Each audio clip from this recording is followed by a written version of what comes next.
Self perception is everything. And what I mean by everything, I mean it in every sense of the word. You ever heard the saying that self perception well, not as self perception as per se, it's more of your perception will shape your reality.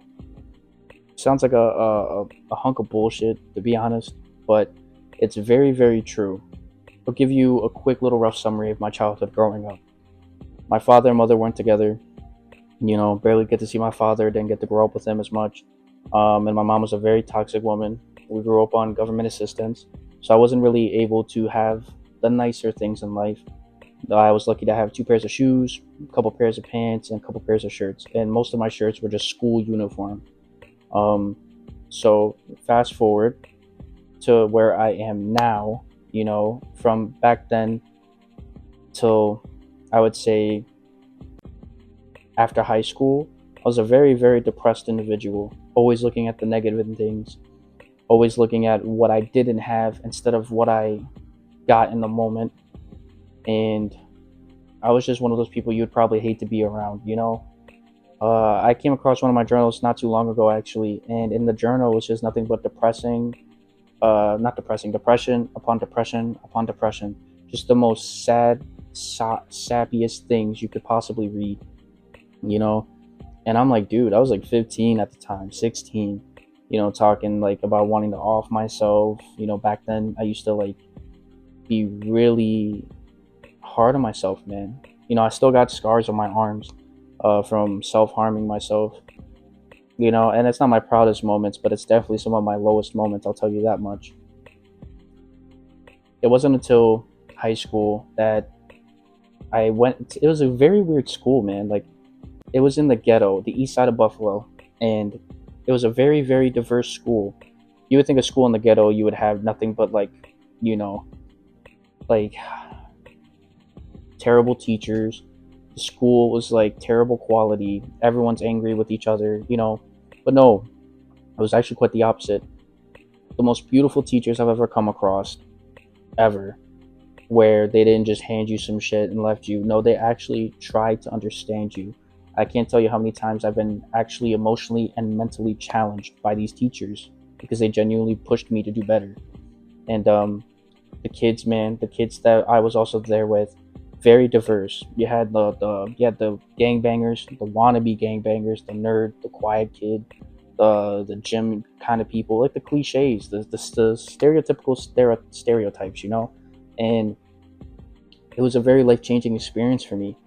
I started that school as a piece of shit, very arrogant, not humble at all, self centered, cocky, just a fucking scumbag. But I like to say I left that school with a lot more of a peace in mind. You know, my perception of myself changed a lot because I realized maybe I wasn't as bad as I thought I was.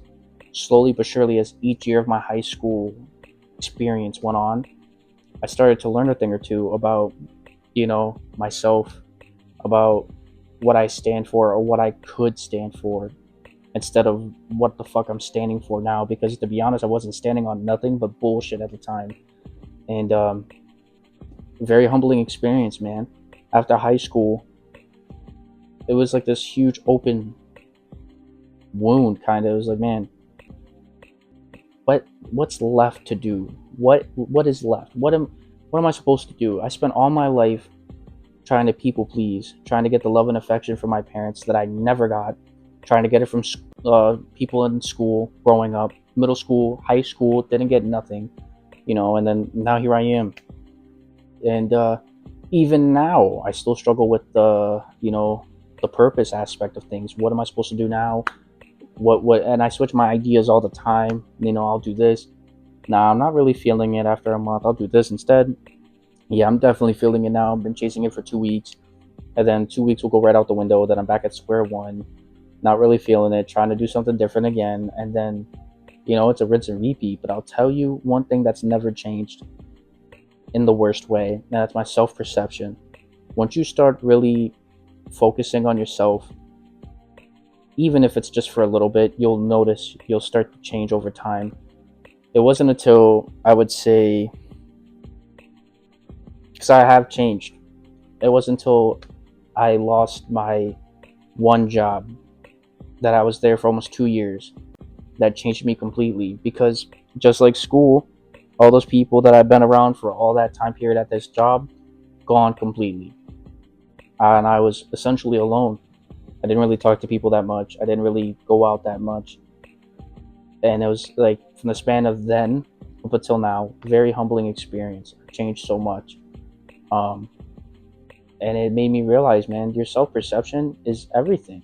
The way you perceive yourself is everything. And it may feel so little and insignificant to you, but you'd really be surprised, man. You would have a simple thought of, oh, I don't want to drink water today. But deep down, it's like, well, if your best friend, was around you and you noticed they didn't drink any water today, you would be on their ass, right? You would be like, man, go drink some water. What are you doing, bro? Same thing. You got to look at yourself like you're the best friend, to yourself. You got to look at yourself like you're the father of yourself, that you're the lover of yourself. Would you want to tell your significant other, hey, yeah, don't drink water today. Yeah, don't get some good sleep. Yeah, don't wash your face. Don't take a shower. No, you're not gonna tell them that shit at all. You're gonna tell them the exact opposite, and that's what you got to do for yourself. Sometimes it helps me look at myself in the third person, not like The Rock. You know how he speaks in third person, but more of like looking outside myself, seeing the condition that I'm in, and saying, "Damn, bro, what are you doing?" That necessarily is the thought process you kind of need to have. Because who else is going to show up for you? No one is going to come to your house and say, brush your teeth. No one is going to come to your house and say, brush your hair, do your laundry. Did you work out today? Did you journal today? Did you check on you today? No. Mm-mm. I spent most of my life wishing upon a star, hoping that someone would show up for me, would save me from my misery. And the whole time it was me kind of creating more misery for myself. I could have stopped it and saved myself, but I never did. I played victim most of my life, and it's not the way to live, dude. It's not the way to live at all. If you want a part 2 to this, feel free to let me know, because I can ramble about this for hours. I'm trying to keep this video short. Be sure to check in next Sunday. Man on my word, I'll be there. Be there or be square, you feel me? And you maybe will expect another video before this coming Sunday. I love you guys. Catch you guys in the next video. Be fucking kind to yourself. Wash your ass and go eat some good food. I love you.